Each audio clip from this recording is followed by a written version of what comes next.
Oke, kali ini kita akan belajar topik instalasi mikrotik di platform x86. Ya, saya sudah buat platformnya di sini, membuat sebuah virtual machine di virtualisasi VirtualBox. Oke, kita akan lihat saja apa saja yang perlu dilakukan di sini.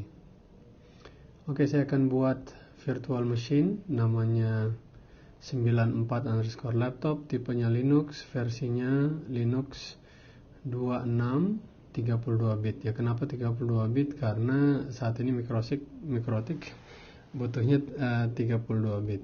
Advance ini standar saja. Description juga sama. Di tab setting kita memberikan memori dia 64 megabit. Boot order, floppy, CD, hard disk, ya, ini urutannya. Jadi dia akan lihat dulu di CD ada CD-nya apa tidak, kemudian hard disk, ya. Chipset ini standar semua.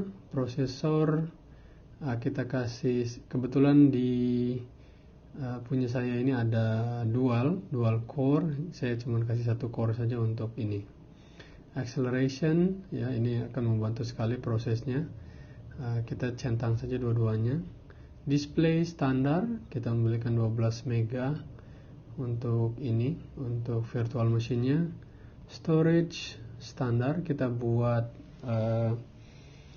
controllernya ini SATA, ya, kita juga bisa ganti dengan IDE, tapi yang saya buat ini SATA. Besarnya 64 mega, ini sudah cukup. Nah, yang perlu dilakukan adalah kita pilih file ISO-nya di sini. Ini kan masih kosong, perlu kita pilih. Nah, ini sudah ada, nanti kita tinggal pilih saja, ya. Audio sebenarnya tidak perlu audio, ya, karena mikrotik tidak perlu audio. Network, kebetulan di sini hanya ada satu interface, ya. Saya akan centang ini interface-nya di enable network adapter, cuma hanya satu adapter saja yang diaktifkan, tidak apa-apa, ya. Tipenya saya akan bridge adapter ini ke interface fisik. Nah, saya menggunakan Mac, dan karena di Mac saya ini tidak punya Ethernet bawaan, maka saya perlu menggunakan USB Ethernet. Maka saya akan bridge Ethernet ini. Bridge itu seperti sebuah switch, ya. Jadi seakan-akan adapter di virtual machine saya ini disamakan, ya, seakan-akan dicolokkan juga ke USB Ethernet. Tipenya Intel Pro, promiscuous mode-nya allow all, MAC address-nya ini kita bisa ganti sendiri. Oke, ports tidak ada yang spesial, share folder standar. Oke, kita klik OK. Nah, nanti di sini akan terlihat, ya, settingan yang udah kita buat.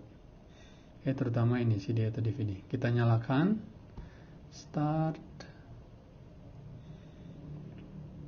Oke, dia akan booting. Sudah ready, loading drivers. Nah, langsung masuk ke mikrotik installation, ya.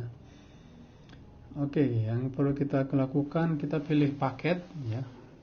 Dicentang saja mana paket yang kita mau install. Kalau pengen install semua, tekan saja huruf A. Oke, sudah selesai. Nah, sesuai, ini mudah sekali, ya. Kita bisa lihat di sini huruf I, ya, I untuk install. Tekan I. Oke. Apakah Anda mau keep old configuration? Tidak ada, karena ini benar-benar baru. Continue, yes. Maka semua isi dalam hard disk akan hilang, gitu, ya. Oke, dia akan install. Tekan enter untuk restart. Oke, kita akan lihat apakah dia masuk. Ya, butuh berapa lama? Oh, dia akan kembali lagi. Ya, ini karena CD-nya kita masih ada di dalam. Oke, jangan panik, kita close saja. Kita power off mesinnya. Nah, kita perlu masuk ke setting lagi, ke storage. Oke, nah ini hard disk-nya perlu kita off-kan. Remove disk from virtual drive. Ya, jadi nanti di sini akan statusnya empty, ya. Kita start lagi. Oke. Loading system. Nah, ini sudah benar. Oke. Dia akan inisialisasi sistem untuk pertama kalinya. Start, dia generate SSH key. Nah, ini sudah langsung masuk. Cepat sekali. Ya, MikroTik login, kita tinggal klik.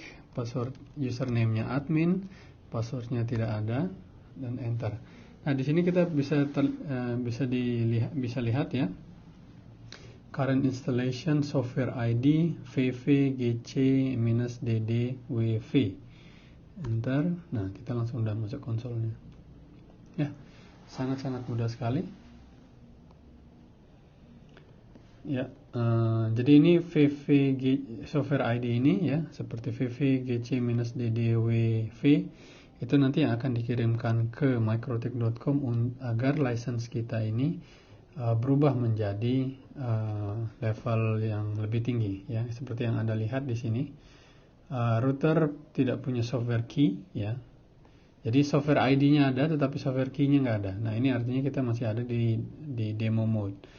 Nah, Anda mempunyai 23 hour 49 menit untuk configure router to be remotely accessible. Jadi kita hanya diberikan 24 jam saja penggunaan. Ya, jadi kalau kita hanya pakai 1 jam hari ini, kita masih punya sisa 23 jam lagi. Oke. Nah, kali ini saya akan configure 94 laptop ini sesuai dengan konfigurasi kita. Harusnya ini laptop, tetapi ini saya akan setting dia sebagai laptop ya. Jadi maksudnya laptop tidak perlu operating sistemnya Windows. Dia seakan-akan seperti laptop yang nanti akan connect ke router 94 ya. Kita setup dulu identity-nya. Set identity, system identity, set name 94 laptop. Oke, ini sudah selesai. Kemudian apa lagi yang perlu di set? IP address. Nah, ini kan masih kosong ya. Kita lihat ada berapa interface yang ada di sana. Oke, IP interface print. Oke, ini yang terjadi. Cuma hanya satu saja. Oke, kalau gitu kita perlu setting saja IP address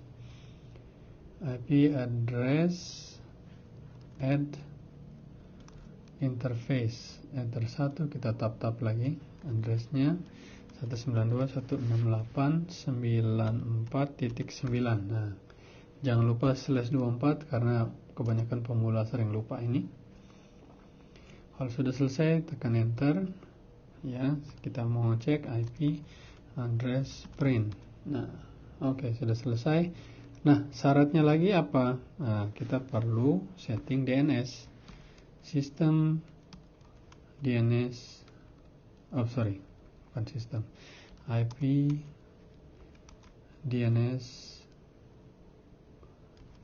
set 192.168, atau kita pakai yang Google saja ya, 8888. IP DNS set, oh ya, lupa server 8888. Oke, selesai. Kalau kita mau tambahkan, kita bisa 192.168.94.1 ya. Jadi kita akan punya 2 DNS server di sini. Kita mau cek lagi IP DNS print. Nah, sudah ada 2 ya, 2 DNS server ya di sini. Oke, selanjutnya IP address sudah, DNS sudah. Nah, selanjutnya kita setup routingnya, IP route print. Nah, di sini baru ada satu entry yang di-create otomatis ketika kita create IP address, yaitu ini 192.168.940 kan, sebagai konsekuensi dari IP address yang kita assign ke Ether 1.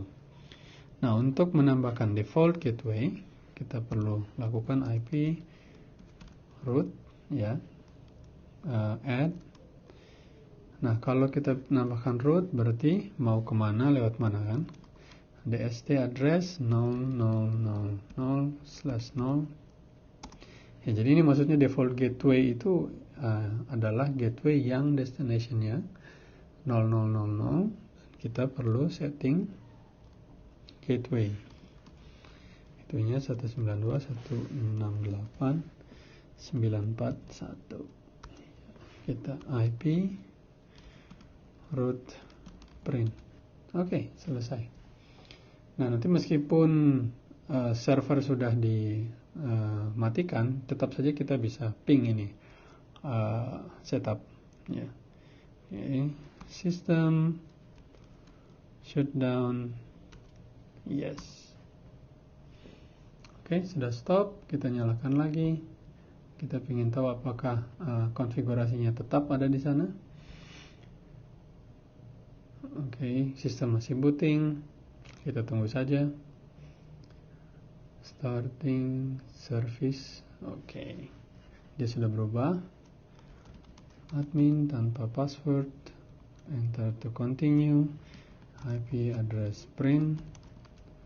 Oke, masih tetap IP root print. Oke, tetap. Terus IP DNS print. Oke, selesai. Ya, sekian tutorial untuk instalasi Mikrotik di platform X86. Mudah-mudahan membantu bagi rekan-rekan sekalian.